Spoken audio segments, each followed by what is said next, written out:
Muy bienvenidos a un nuevo espacio de reflexiones sobre mi próximo libro que se llama El amor y el ego. Hoy he compartido en redes sociales que ya está la fecha de lanzamiento oficial, el 10 de septiembre. Esa es la novedad del día de hoy y muy contento porque cada vez falta menos para que esta obra se pueda compartir con todas aquellas personas que estén interesadas en este tema. Hoy vamos a hablar de otro de los temas que se desarrolla en el libro y tiene que ver con que perdonar no siempre significa volver. A menudo se piensa que cuando una persona ha perdonado de verdad, lo natural sería reconstruir la relación, como si el perdón y la reconciliación fueran dos experiencias inseparables. A partir de esa creencia aparecen muchas dudas. Algunas personas sienten culpa por decidir no regresar. Otras permanecen en relaciones que ya no les hacen bien porque interpretan que irse significaría no haber perdonado realmente. También existen quienes creen que poner un límite o elegir un camino diferente es una forma de resentimiento. Sin embargo, perdonar y volver no pertenecen al mismo ámbito de una relación, no son lo mismo. El perdón habla de la relación que una persona mantiene con su propio mundo interior. Volver habla del vínculo que decide construir con alguien. Y aunque ambas puedan coincidir en determinadas ocasiones, no siempre recorren el mismo camino. Y ahí comienza una diferencia que transforma la manera de comprender el perdón. Por un lado, me gustaría hoy comenzar compartiéndoles que perdonar no reconstruye automáticamente una relación. Porque cuando se termina, después de una traición, de una mentira, una infidelidad o una decepción, resulta habitual pensar que todo depende de solamente perdonar. Como si una vez alcanzado ese punto, el resto del camino quedará resuelto por sí solo. El perdón puede aliviar una herida o incluso liberar a una persona del peso del resentimiento. Puede transformar la manera de recordar aquello que ocurrió. Sin embargo, nada de eso reconstruye por sí solo un vínculo. Una relación necesita confianza, necesita coherencia, necesita seguridad. Necesita comprobar una y otra vez que aquello que hizo posible el daño ya no continúa en la relación, desapareció. Por esa razón, muchas personas llegan a perdonar sinceramente y al mismo tiempo comprenden que ya no desean regresar. Descubren que el perdón ha transformado su mundo interior, pero no ha cambiado necesariamente las condiciones que hicieron posible la ruptura. Si no se comprende bien esta diferencia, suele aparecer, es muy frecuente que aparezca la culpa. La sensación de que abandonar la relación significa no haber perdonado lo suficiente. Es decir, si abandono la relación, la otra persona va a pensar que no perdoné.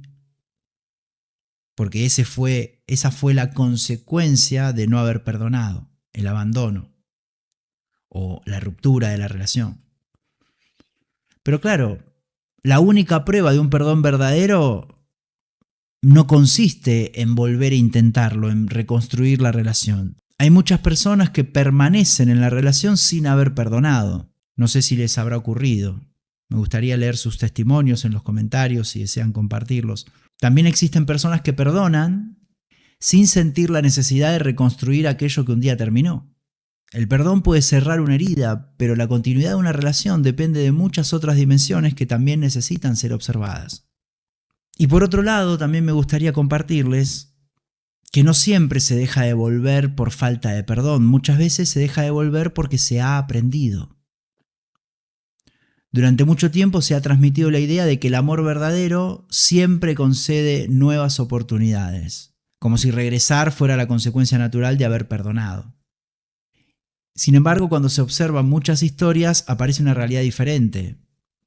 Hay personas que no deciden irse desde el resentimiento, tampoco desde el deseo de castigar, lo hacen desde una comprensión que antes no estaba presente. En ocasiones el daño no solo produce dolor, también revela con claridad aspectos de la otra persona que hasta ese momento habían permanecido ocultos. Determinadas decisiones, conductas o una forma repetida de relacionarse, todo eso puede hacerle permitir a la persona comprender algo esencial acerca de quién es su pareja y de cómo construye sus vínculos. Y esa comprensión puede transformar la manera de mirar la relación completa. Y al reconocer, al registrar que aquello que ha salido a la luz entra en conflicto con principios, valores o formas de entender el amor que resultan fundamentales para la propia vida, como es el caso, muchas personas lo sienten con infidelidades o repetidas infidelidades, o por ejemplo una forma de hablar cuando quien debería escuchar no está presente, es decir, esa facilidad para criticar, descalificar u ofender a espaldas de otros. Esas actitudes dejan de ser un hecho aislado y empiezan a mostrar una manera de relacionarse, y eso puede resultar decisivo. Porque hay personas para quienes la coherencia, la transparencia, la fidelidad, la autenticidad, la honestidad, el cuidado, la atención, que son temas que tienen que ver con valores y principios potentes, bien, no son pequeñas minucias. Todo eso representa valores irrenunciables dentro de una relación. Y es normal que si una persona dentro de la relación los tiene, cuando ve que la otra persona no los tiene, no es algo menor, es algo importante.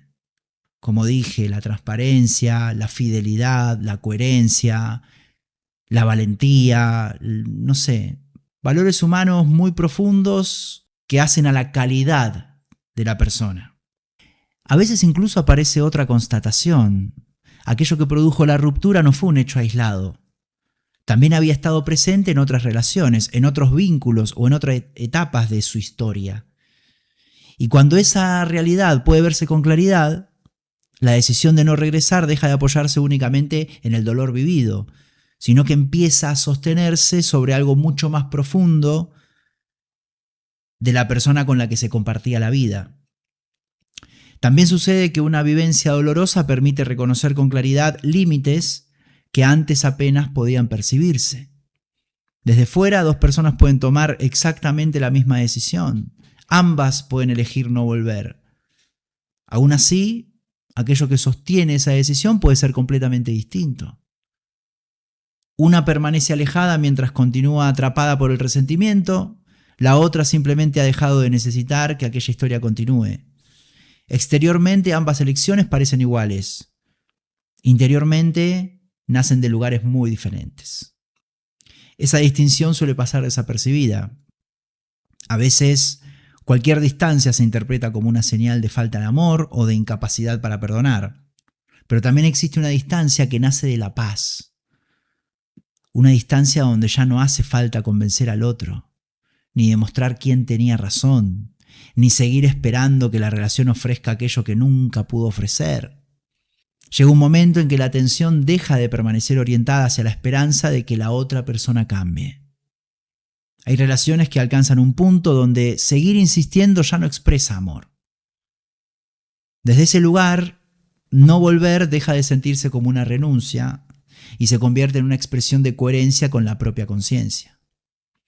Y es ahí donde el perdón ya no necesita demostrarse construyendo una relación. Puede expresarse también permitiendo que cada persona continúe su camino sin seguir cargando aquello que ya ha sido comprendido. Y existe también, además, otra dimensión del perdón de la que se habla mucho menos, que no tiene que ver con la otra persona, tiene que ver con la relación que una persona mantiene consigo misma. En muchas ocasiones aquello que impide seguir adelante no es únicamente la reparación del daño recibido. También pesa la forma en que cada uno contempla sus propias decisiones. Aparecen preguntas difíciles de sostener. Por ejemplo, ¿por qué no lo vi antes? ¿Por qué permanecí tanto tiempo? ¿Por qué seguí justificando aquello que ya me hacía sufrir? Claro que resulta fácil convertir esas preguntas en un motivo permanente de culpa. Sin embargo, cuando la experiencia se observa con mayor profundidad, uno se puede dar cuenta que cada decisión fue tomada desde el nivel de conciencia, la madurez emocional y la comprensión que existían en aquel momento. Nadie puede actuar desde una claridad que todavía no ha descubierto. Nadie puede tomar decisiones desde una información que no tiene. Y la necesidad de que la relación se repare para dar sentido a todo lo vivido pierde fuerza. Ya no hace falta regresar para demostrar que aquellos años no fueron un error. La historia deja de convertirse en un juicio contra uno mismo. Empieza a integrarse como una parte del propio camino. Y desde ahí tomar distancia deja de sentirse como un fracaso. Empieza a convertirse en una expresión de respeto hacia la propia vida. Y en muchas ocasiones ese termina siendo uno de los perdones más profundos de todos. Porque antes de perdonar a otra persona, también puede ser necesario dejar de seguir condenándose a uno mismo. Entonces, a veces ambos caminos vuelven a encontrarse, otras veces toman direcciones diferentes, luego del perdón, y ninguna de esas posibilidades determina por sí sola la profundidad que tuvo ese perdón. Con frecuencia la culpa aparece justamente cuando estas dos experiencias se confunden. Parece que elegir no regresar significara permanecer atrapado en el resentimiento. Sin embargo, es posible dejar de cargar una herida sin volver a ocupar el lugar donde esa herida nació. Es posible recordar una historia sin seguir viviendo dentro de ella. Es posible desear sinceramente el bien a la otra persona o de la otra persona y al mismo tiempo comprender que la propia vida necesita continuar por un camino diferente. Esa comprensión nace de una mirada mucho más amplia sobre lo que verdaderamente significa amar. Muchas gracias. Hasta la próxima reflexión. Que estén muy bien.